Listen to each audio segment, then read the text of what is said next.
Perfectly fine. Okay, now we're good. Now I can All right. hear you. Technical challenges. So, welcome to Noon Conversations, Ahmed. Um, I'm Assalamu alaikum. Thank you so much. Walaikum Assalam. I'm Bilal Musharraf, and I guess I'm thank you for making the time, Ahmed. So, real quick, Ahmed Saya is a globally acclaimed educator who received the Cambridge Examination System's 2019 Dedicated Teacher Award. So, really appreciate him taking out the time to be with us today. Um so tell us a little bit about this prize, actually, Ahmed. Let's start with that.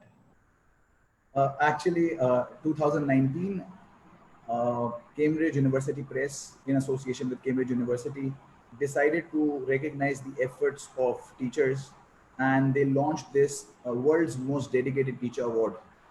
And they invited students across the world to nominate the teachers they feel are dedicated, and they received lots of nominations. Almost 4,000 different teachers were nominated. They got multiple nominations of many teachers, but 4,000 different teachers were nominated. Their panel of judges did some research, did some shortlisting, and they shortlisted the 4,000 teachers to 50 teachers. And then they had another scrutiny, and they read the stories that the students had shared. They, I think, communicated them with the students, and found out who they think are most dedicated, and they shortlisted the list to 6 different teachers. And then after that, they announced uh, that there is a story of each teacher available of the 6 finalists, and there will be a public voting, and people can vote for the teacher who they think is the most dedicated amongst the 6 finalists. So Alhamdulillah, I got 80% votes, and I was declared as the winner and was titled as world's most dedicated teacher 2019. Alhamdulillah. So That's got the fantastic. opportunity to represent Pakistan globally. Alhamdulillah. That is fantastic. So I'm sure the prize, uh, aside from meaning a lot to you, has meant so much to so many other people. Um, but what would you say anything in particular about what this prize has meant to you? Uh, Actually, it's a proud moment, and to date, if someone asks me my feeling, it can't be expressed in words. I feel it's something that cannot be expressed in words. It's beyond imagination. It's beyond words, because I got the opportunity to represent my country. It's a dream for every Pakistani to represent Pakistan globally, and when you get this opportunity to represent your country globally, and you are acclaimed for that, and Alhamdulillah, I got the standing ovation there for my services to the education community, and for changing the image of Pakistan for better.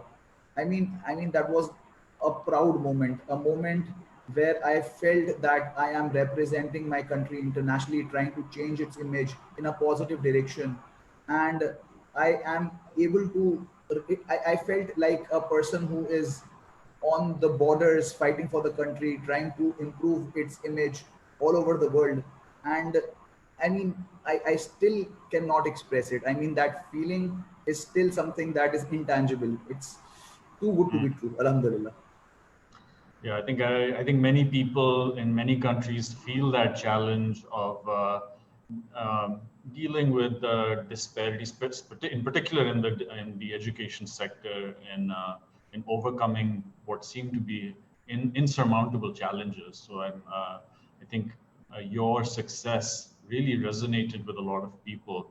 That when the Cambridge examination system looked out and was looking for acknowledging the best tutors in the world, they actually found one right here in the backyards of Pakistan. So, congratulations to you from Thank you so everyone.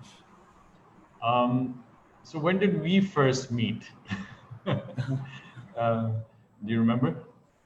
We met through, I mean, we had a telephonic conversation, I think after the award. where you congratulated me, and we had a small discussion about the education sector of Pakistan, and how illiteracy rate is so high, and what can be done to bring positive change in Pakistani culture and Pakistani environment, because there are lots of opportunities. But the sad reality is, despite having the highest youth to total population ratio, Pakistan still have 25 to 30 million children who are in school going age are out of schools. So we were discussing on the fact that how can we bring those 25 to 30 million children back to school, or at least back on track, in an affordable environment where they can afford education and they realize that there is a need for education. The second agenda I think that was there was the system that is prevailing in education sector, that it's more of a grade oriented system rather than learning oriented system. Mm. So we discussed that how we can improve on that, and that was our preliminary starting communication. What do you recall? Yeah, yeah, no, you're being kind to say that I actually had stalked you down. I remember because I heard about your award, and it's rare that I, through Facebook, will try to like track somebody down. But in your case, I did shamelessly, and you were kind enough to respond to my message, and we were able to schedule a call.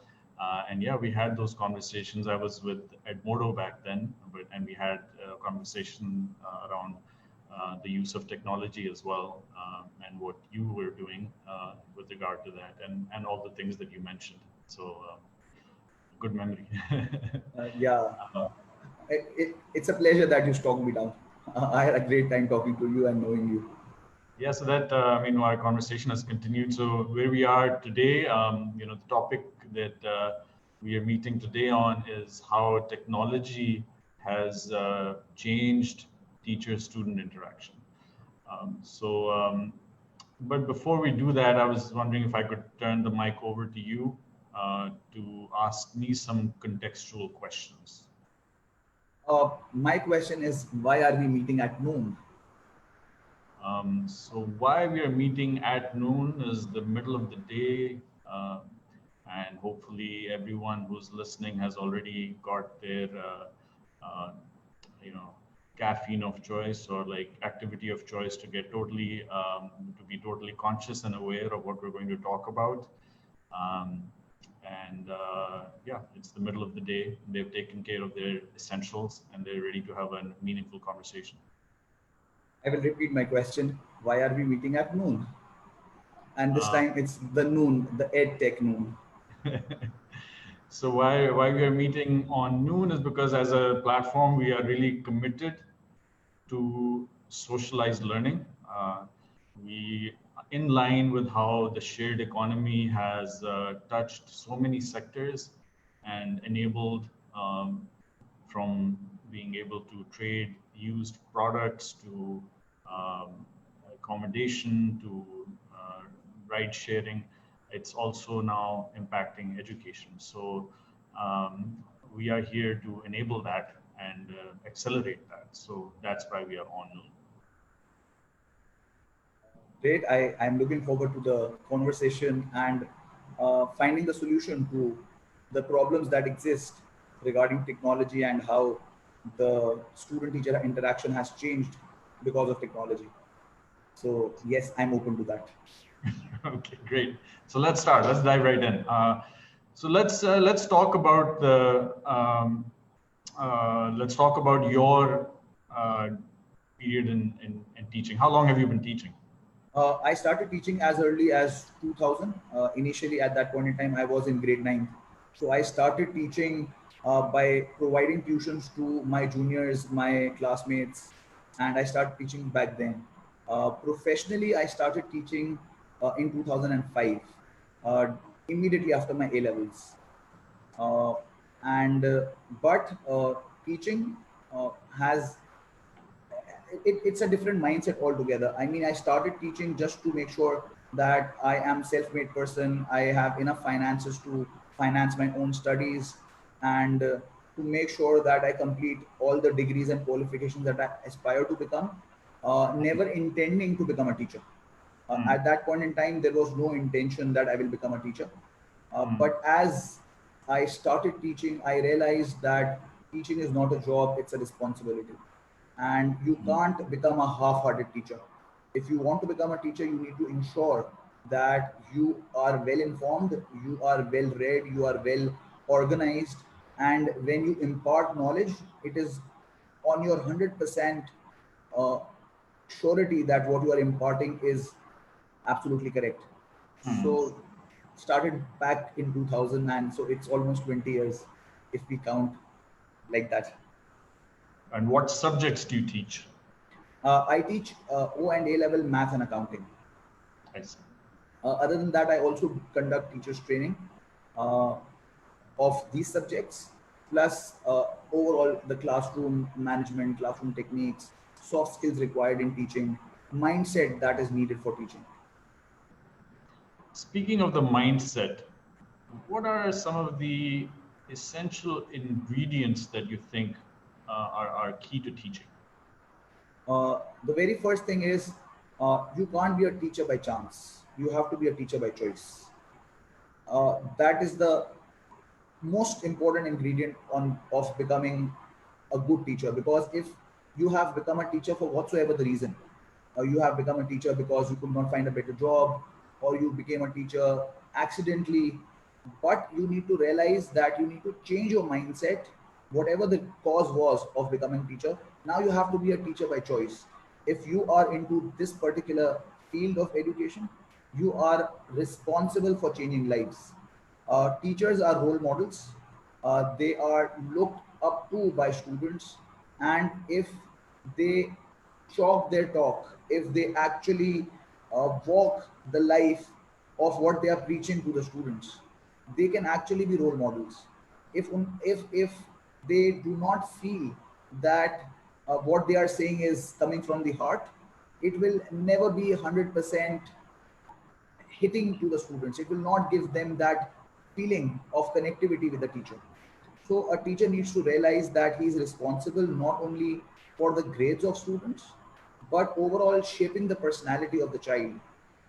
Teachers need to realize that along with giving students education, imparting knowledge, they also need to focus on their character building, their moral and ethical values, on telling them what is right, what is wrong, what is correct, what is incorrect, what is the true meaning of life, what is and should be their vision, how they can give back to the society, how they can contribute in becoming better individuals, not only better students, better Hmm. human beings, not only securing good grades.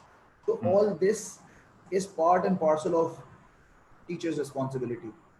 Teaching is not confined to coming to class, delivering a lecture, ensuring that the student has been taught what he is supposed to be taught, the syllabus is complete, course curriculum is on target. That's it. That's just one part of teacher's responsibility. And I think that's one of the lesser parts of the teacher's responsibility. The more important part of teacher's responsibility is to help find the child who he or she is, to help him explore himself. And when teacher does that, he or she can connect with the child, connect with the student, and the student will start loving the teacher and the subject in unconsciously. I mean, it's not that people start loving math and accounting because they like those subjects. Sometimes yes, but most of the time they connect to the teacher and they start loving that particular subject. Yeah, I'm remembering some of the accolades I read when you received the award about your students talking about how much you give of yourself outside of the classroom and being there for them. So you've definitely walked your talk. So. But like, hasn't this always been the case? I'd be curious if you have any thoughts on how you approach teaching differently from some of your favorite teachers growing up.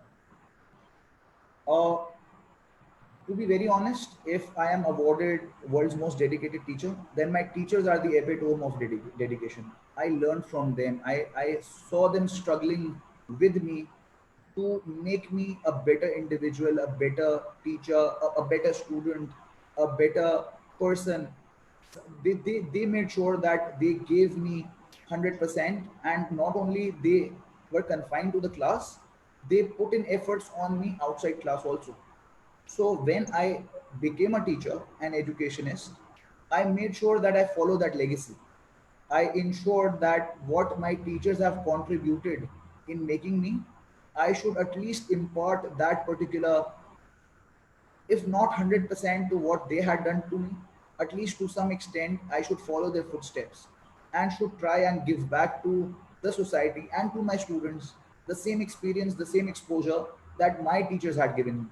So I would completely dedicate this dedicated teacher award to my teachers. So Mm. my teachers did nothing different. In fact, they did things better than what I'm doing.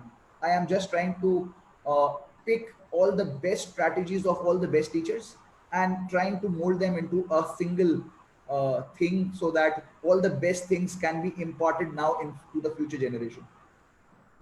I think we'll be the judge of that. I think you're taking your humility into account. Um, so we'll talk about technology, particularly in the time of COVID. But before we do that, I was wondering if you had any observations around what trends you've seen underway since you've been teaching.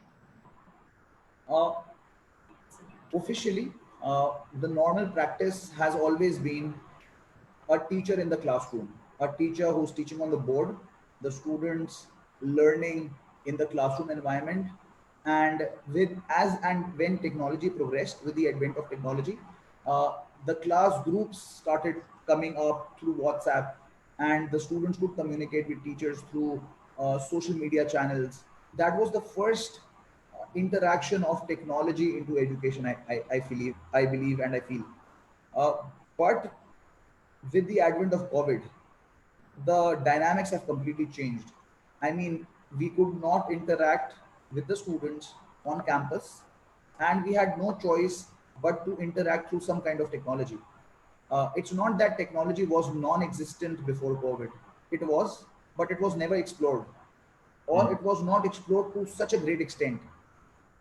There were definitely lots of teachers and educationists who were conducting online lessons and online classes even before COVID. But majority of the teachers had never explored those options. Uh, in my case, that could be because of two reasons. One, there was no need. Two, I think we were afraid of that change, and it's natural and it's normal that every individual is afraid of change.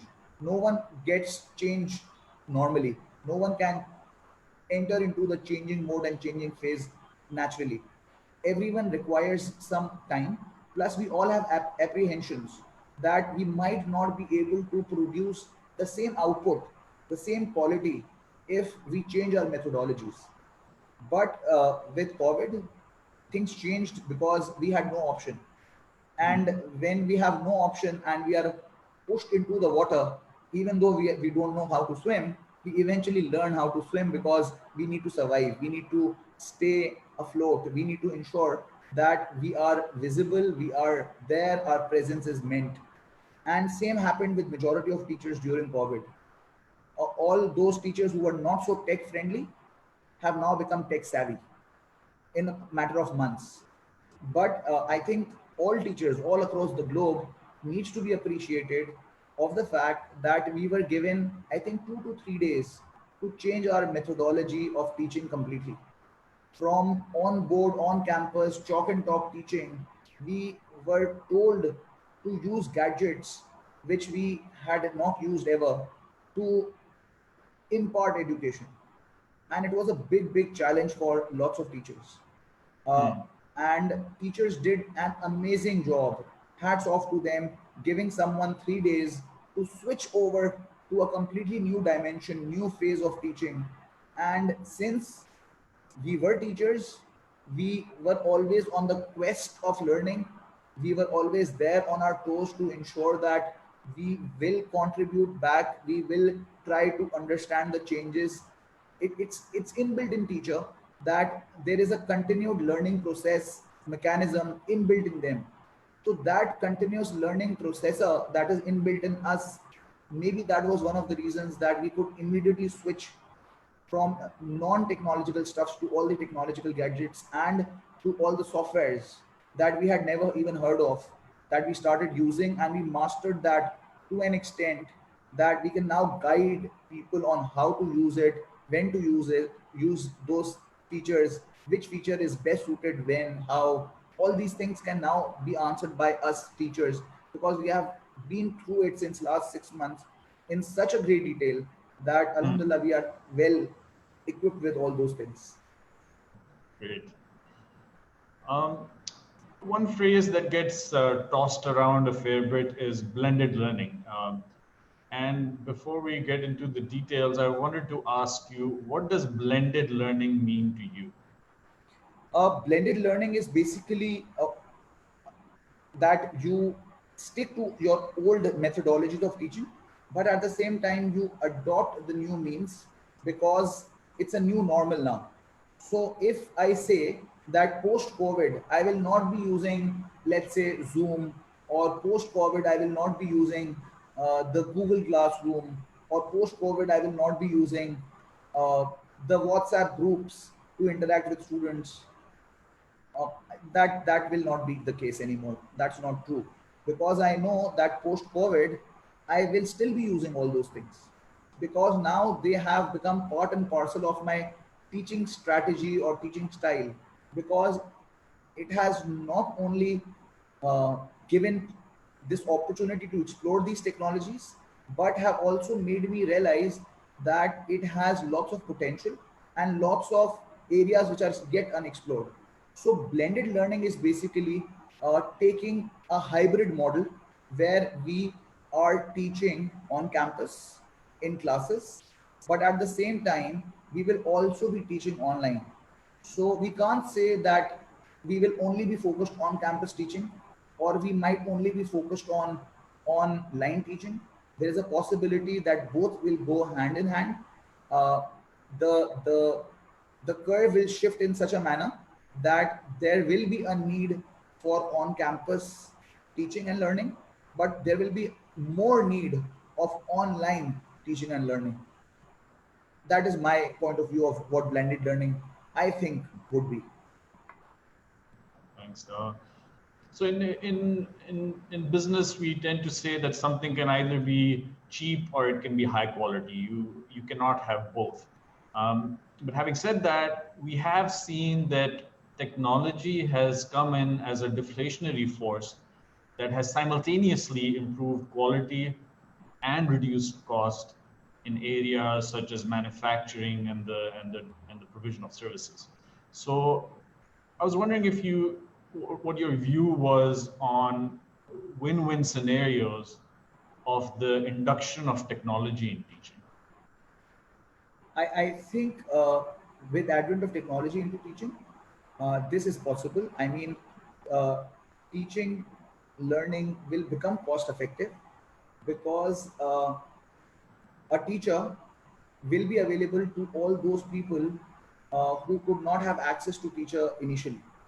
uh, for all those areas which thought teaching is the learning process, the schooling is unaffordable, can have affordable means of virtual classrooms, where the teacher is teaching the same content to not only hundreds but to thousands of students, and that content is self exploratory, where a student who's keen on learning can learn as much and in as much diversity as he or she wants. Plus, studying can be done from one's own place at one's own pace. So, if someone cannot go to XYZ city to study, he or she can study from their home. So, they are studying at their own place. Plus, if someone who is a slow learner can pause, rewind, revisit the lectures, watch the recordings, and eventually can get hands-on experience of all the concepts he or she would have otherwise been shy of asking in class. Uh, Hmm. so that has given a win-win situation for both students, teachers, and organizations. Students can ask questions without asking them by just rewinding and forwarding the videos, They can revise the concepts, they can repeat the lecture by watching the recordings all over again. For teachers, they have uh, more students to interact with in the same time frame that they have been given. If they used to spend, let's say, 8 hours a week on a certain lesson, they can, and they had to do that twice. So instead of giving 16 hours, in that 8 hours, they can combine both the sections or both the classes and perform yet the same number of hours, but can have a target audience of double the size. To Mhm. organizations, uh, the on campus costs have gone down. Yes, technology costs have gone up, but it's a one time investment, and usually it's not a recurring cost. Uh, so I think, as far as cost effectiveness is concerned, technology has, I think, given that opportunity to explore lots of areas and lots of arenas that were unexplored. All right, so let's get to the heart of today's talk about teacher-student interaction. Um, how are you managing your sessions at the moment? At the moment, I have developed a particular LMS uh, where I am trying to interact with the kids in an effective manner rather than making uh, an isolated groups on WhatsApp. They are all on a platform. Secondly, the classes are being conducted usually on Zoom, but I have explored options of Microsoft Teams, uh, Google Meets, go to webinars. I mean, before adapting myself or restricting myself to Zoom, I think I looked into, or I explored all the opportunities and options that were available to ensure that the learning and teaching process is as smooth and as comfortable as it would have been on campus. Mm. But the satisfaction that I get as a teacher standing in a class and conveying my lessons has no comparison to online teaching, to be very honest. I know teaching online has lots of benefits. I have brought in lots of improvement in my teaching styles also, but the satisfaction there is when standing in front of students in class, having a face to face interaction where you can actually sense whether a child has understood a concept or not just by his or her body language is the major missing in online classes. When on campus classes are being conducted, it's as if I'm performing. When online classes are being conducted, it's as if I'm just giving a voiceover. So there's a marked difference, Mm. but at the same time, uh, I am learning every day new methodologies to interact with the students on ensuring that they do get, if not 100% of what on campus teaching is, to a great extent to what a live classroom looks like, whether it's on campus or online. Moreover, it as I mentioned earlier also, those who could not access the classroom earlier now have access to classroom.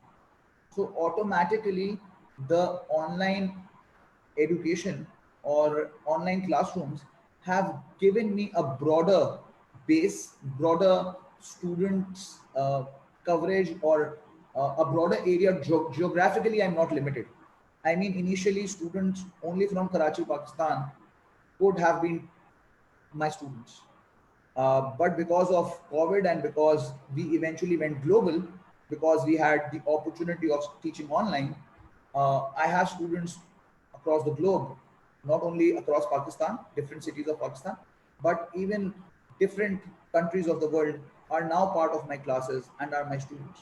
So that has given me a broader exposure to different students and have helped me realize how different students see things, perceive things, their thought process is different, and how different cultural environments make a difference in students' approach to studying and learning also. Um, I have heard this from other teachers, and I was curious what your experience has been in terms of the challenges associated with moderating groups of students, uh, and managing their interactions so that they are constructive.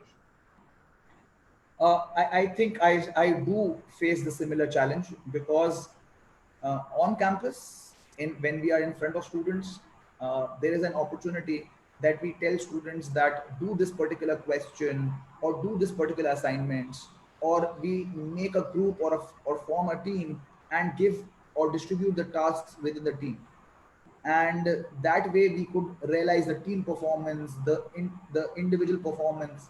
That also gave the students the teamwork association, I mean that sense of working in a team. Then the team leader had that leadership qualities that could have been enhanced. All this was indirectly being done while our main focus seemed as if we want them to solve a question. But when it comes to online teaching, we give them a question, we tell them to do it. It's very difficult for us to form teams or groups and make group leader and tell them to work in a team environment. Hmm. Moreover, we don't even realize whether all the students are working or not. Is each and every child doing the question that I have delegated them to do?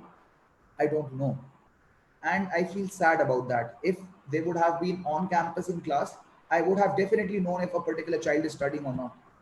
Online, I cannot guarantee that. Secondly, uh, what if a child has switched on his classroom, online classroom, whatever platform we are using, and he's not there? Hmm. It's very difficult to realize whether a child is there 100% of the times or not.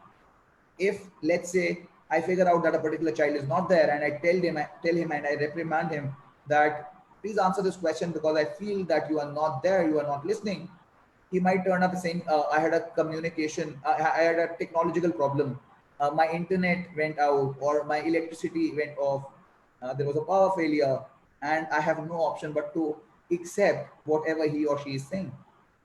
So I don't know if all the students I am delegating the task to are actually working. And this gives a sense of discomfort to me because I at times feel that I am not able to give my 100% just because I cannot interact with the child face to face. Yeah, no, you're absolutely right. And if you would permit me, I would say that at noon we have really focused on that aspect. I've been in the education technology sector for a decade. I was with Khan Academy and at Modo as well. And this is one comparative area that Noon has, is that it has really focused on that social aspect of how students learn from students, how that many to many learning happens. So breakout sessions, and within breakout sessions, how intra-group conversation happens and then leads to intergroup uh, learning happens. So once those features were developed on the platform, we saw the engagement go upwards to like, 78 minutes per day per user, which is extremely high relative to other platforms. So, but anyway, you can this can be verified by others as well. So let's talk about COVID and what has happened in the time of COVID. Do you feel net it's been a positive catalyst or a negative catalyst of change in education? I have been a firm believer of the fact that with every problem there is an opportunity. Hmm. So those who were of the fact that this has just brought in negativity are still to the point that it is just negativity. And those who found the opportunities in this problematic scenario have made advantage of COVID, have taken advantage of COVID. To be honest, COVID has brought in lots of destructions, lots of sadness everywhere. Uh, People have lost lives. Every person has some kind of in a distressful situation. People have lost jobs, lost businesses, but at the same time, they have also learned how to survive in these challenging times. Hmm. There is a single most common statement if you talk about education, that we Hmm. have lost a year. We have gone down by 6 8 months where we have not done studying.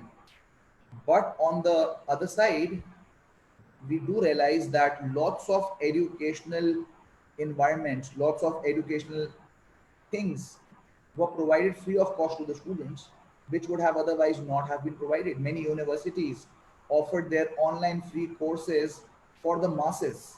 Lots of libraries gave their access to online books free of cost. That would have not otherwise have taken place. So as far as education is concerned, those who are unfortunately cribbing about it are still cribbing about it.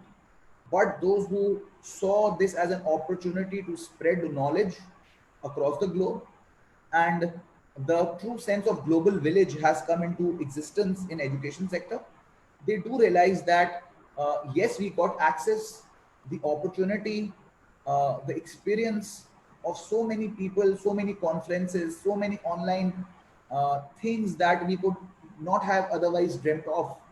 I mean, there were so many courses by Harvard and Oxford and Cambridge that were free of cost available. I mean, majority of the student body could not afford to go there, or who could not qualify to go there had access to those free courses. So, I mean, they could have taken that particular thing as an advantage and would have enhanced their knowledge.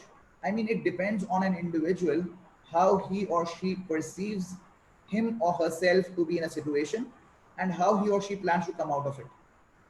Those who wanted to learn in these pandemic times made sure that they kept on learning.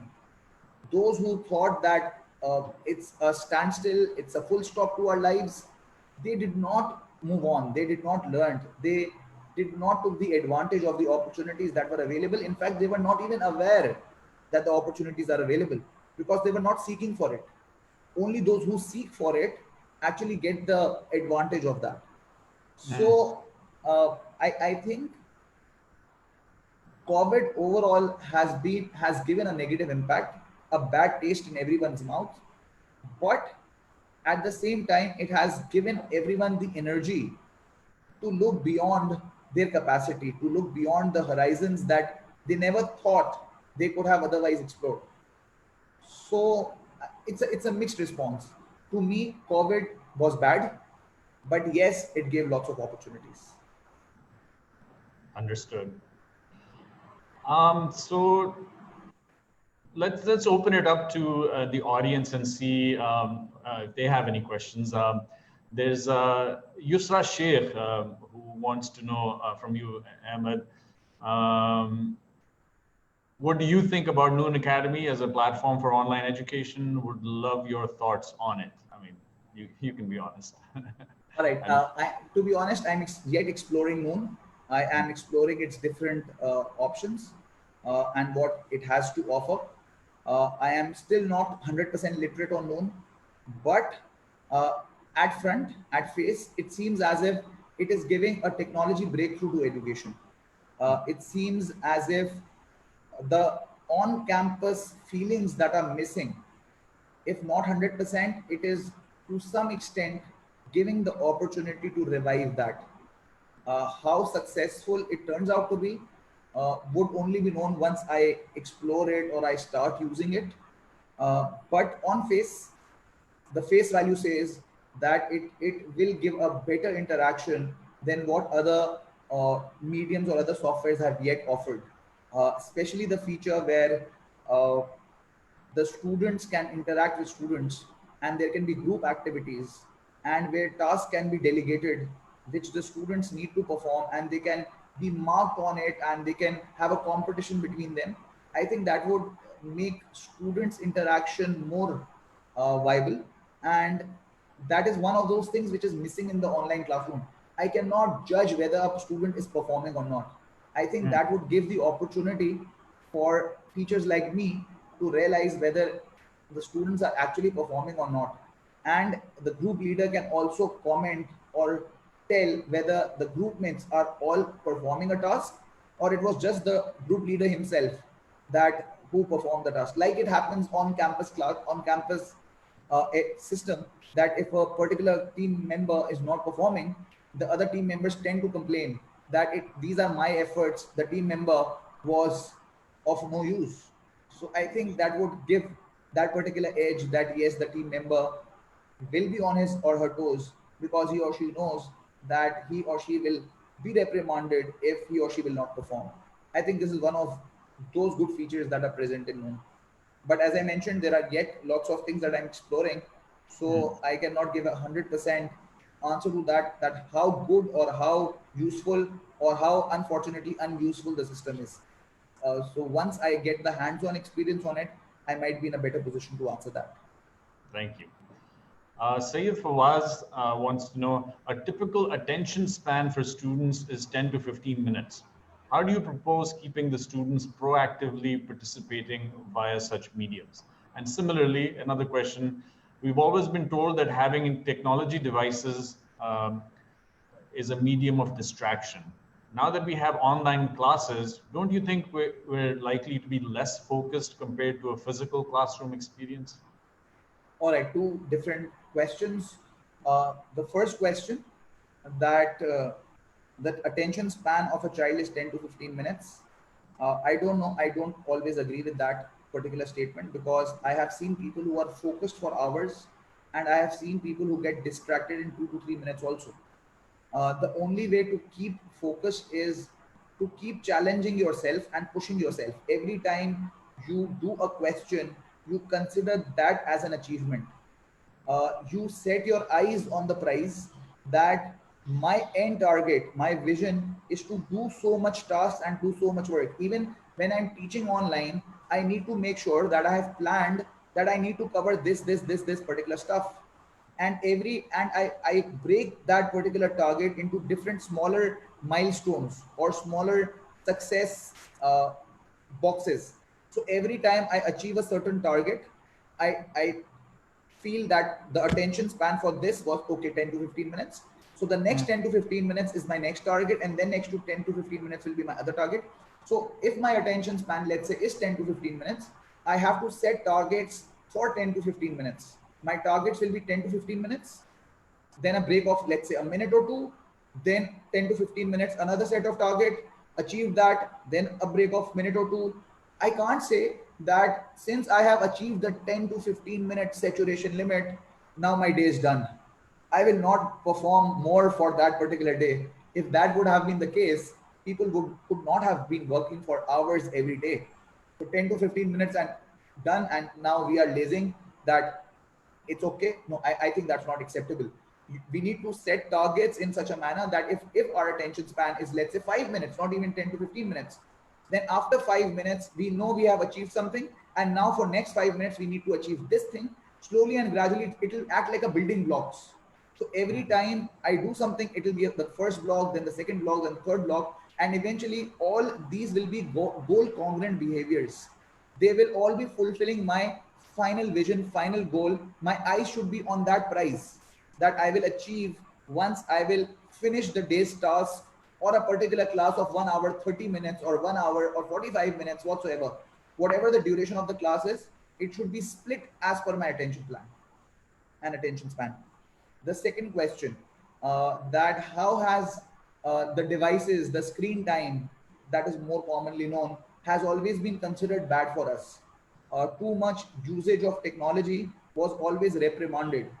Then how come now, when it has become a need, it is being promoted?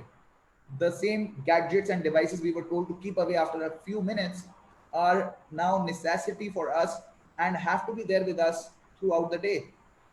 When we say COVID is new normal, then it's a new normal.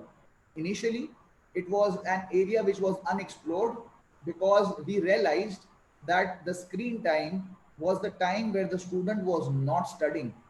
The screen time was the time where student was either playing games or watching videos or listening to songs or doing stuff that was non-academic or non-constructive. Mm. But now the same technology is being used for a constructive scenario. That Mm. technology is not being used to play games only, or to watch videos only, or to watch movies only. The same gadget, the same device is being used to educate, to Mm. have a critical analytical brain development process is taking place. The same device which I was using for playing games is now uh, being used to study. So that screen time which was considered bad is not the same screen time which is now being considered as a necessity. There's a difference between the two screen times. So saying that the same device which was bad for me is now good for me, how come suddenly that shift has taken place? There has been a shift in everything. There has been a shift in the mindset. There have been a shift in the researches that have been conducted. Initially the research was that the time spent on screen is not good, but now since it has you must have seen that meme that was very common on Facebook a few days back. We were told not to carry gadgets to school. Now school is in the gadget. So things have changed, and we have to accept that. Cool. Thank you. Um, Uzma Asim wants to know, and this one's for me, I guess. If some teacher wants to join Noon Academy, do you give them training? Our intention there are training videos on the platform. It's difficult to provide training to everyone, especially because the team is small relative to the number of teachers that are will be using the platform. Having said that, we've launched in Pakistan, and if there is a school network that wants to use the platform, we are more than happy to arrange it. So if you just like send an email to support, we can arrange that. Um, Muhammad Josefa wants to know, how does Noon Academy ensure teacher-student engagement in online classes? Um, how does it ensure that without overburdening the students? So this has been the experience, as we were talking about earlier, that the many-to-many interaction model is something that alleviates the burden on the teacher. And that's what we're noticing, is that as the class size increases, is what we notice is that the kids who are getting the content and are feeling perhaps even bored, uh, get very excited and empowered and energized at the prospect of helping their peers. So we notice an increasing level of peer-to-peer engagement the larger the study group size. So um, that's why a larger group of students and then the breakout sessions is something that we find is very conducive for engagement and lessening the burden on the teacher. Um, so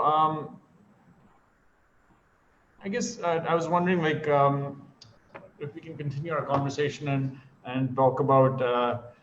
Um, I, I won't put you in a position to talk about whether exams themselves are a good way to support student learning, although you did hint about that. But let's assume that you have that resources are not a constraint.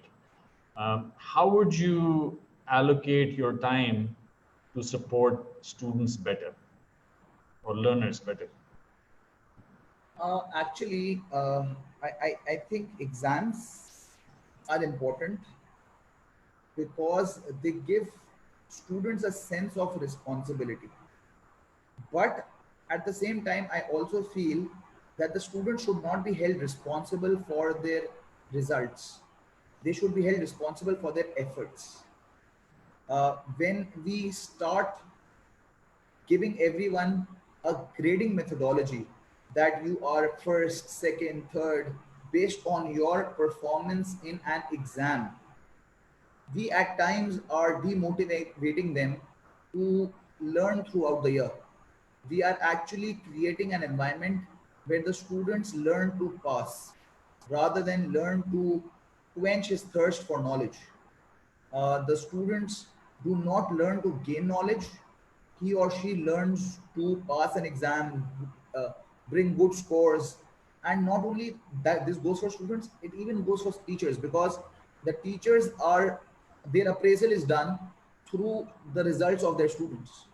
So if a student has performed well, the teacher will be given due credit, due praise. And if a student has not performed well in exams, but have become a very good human being, have become a very good learner, have become a very good enthusiastic person in quenching his thirst for knowledge, that are all looked down upon it, because the main key performance indicator, the KPI, was his performance in exams. So while exams are important, are necessary, they are not in lines with the teaching, what teaching and learning should be. It is more of moving on from one grade to other, Hmm. but it is not moving from one knowledge level or one specific uh, personal skill set to the next set of skill set.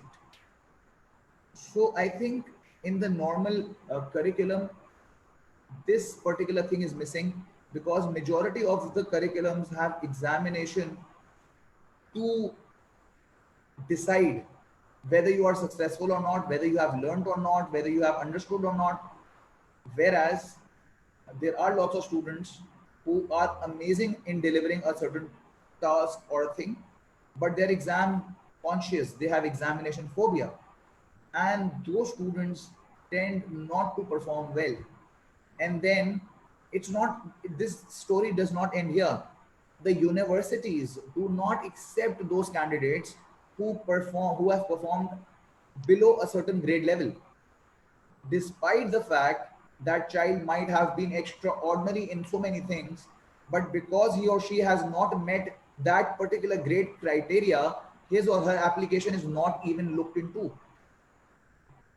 And Hmm. that is something that is a disastrous situation for the educational environment, for the students' grooming, for the students' growth, because everyone is running in the race to bring grades. It's a greed to, it's a greed for grades, because it's the grade that will determine his or her success.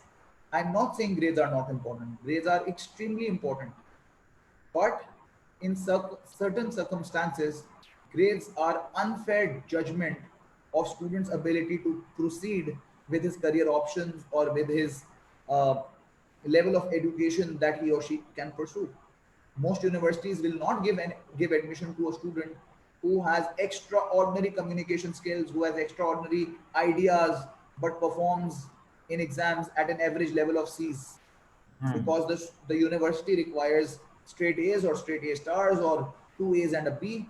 Then a child who's much better than everyone else, but is a mediocre in performing, not even a mediocre, an average, better than mediocre when it comes to performing exams, not because he or she does not have knowledge, just because he or she cannot do well in exams, is Hmm. left out, Hmm. is underrated, is not given equal opportunities, is deprived of what he or she deserves.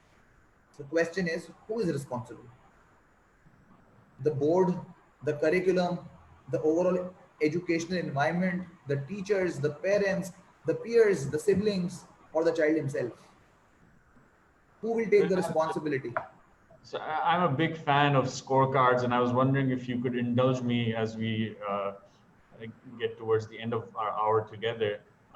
Like, this is not an exact science by any means; it's an art. But 3 to 5 things um, that that we should be really using to evaluate learning, and where our time, our energy, our resources should be allocated for learners. And if you can give a sense of, like, allocate. If I were to give you 100 points, how would you allocate it across those 3 to 5 things? I hope I'm not Oh, too many things. very, very difficult question. Uh, I don't exactly know. I think I would have to research first to give a Yeah. Okay. concrete answer to that. But I think uh, skill set is important. That what skill set that particular child possesses, Hmm. uh, through those courses that he or she have studied, what is the skill set that he or she has developed? Hmm. Second, there should be a project that should be given to him to make, to assess, to do, to draw, whatever. The Totally agree. project that could portray his skill set rather than an Absolutely. examination. Absolutely. A project based learning might be an appropriate model. Another thing Absolutely. is his own performance, comparative analysis of the child's own performance, Hmm. how he was and how he has improved or become. Hmm. That's important. I mean, if a child was, let's say, at a skill set level of 2 and he has gone up to 5, then instead of comparing him to someone who has moved from 7 to 8, he has moved from 3 to 5 or 2 to 5, he has moved up by 3 points, and that particular child you are comparing him with has gone up by 1 point. So the competition should not be between people. The competition should be amongst own self. Is the child better than what he was yesterday? And as a human being, this question can be asked by our own selves to us: that are we better than what we were yesterday? As a person, as a human being, as a student, as a child, as a parent, as whoever, whatever roles and responsibilities we fit in, are we better than what we were yesterday? If we were, yes, we are on the road to success. If we are not, then we need to realize what is wrong and why it is wrong. Moreover, the student should also be assessed on the career aspiration that he has and the steps he or she is taking towards that career aspiration or meeting that career goal. If a child is a very good artist, amazing sketching or drawing or painting abilities, and he is being judged on math, how good is that? Or a child is an amazing sportsman, he is an amazing footballer, and he is being assessed on literature. How good will his literature affect his sporting skills? Or if a child is a very good writer, he can become a very good journalist, an author, a poet, and we are telling him how to do physics or chemistry or accounting, because we have a set bar, we have a glass where we want to fit in a child, rather than giving each child a different opportunity of exploring him or herself. What examination are doing is, this is a glass, we need to see whether the child is fitting into that glass. If he fits in, he's successful. If he doesn't fit in, he's unsuccessful. What he If he has made a glass which is much better than this glass and he's fitting himself or making glasses for so many other people, that area is completely ignored. I mean, that opportunity, there is no one size that fits all in education. I hate to There be is doing this, Ahmed. We're about to run out of time. I wish we could continue talking. I've really enjoyed this hour with you, and I hope we can invite you again. Thank you pleasure, the again. feeling is mutual. Thank you so Thank you much. again for making the time. Thank you so much. It was an honor and a pleasure, and I enjoyed talking to you about this platform. I enjoyed it. Thank you so much. Yeah, we should continue our conversation. Thank you. Okay, okay. Allah Hafiz.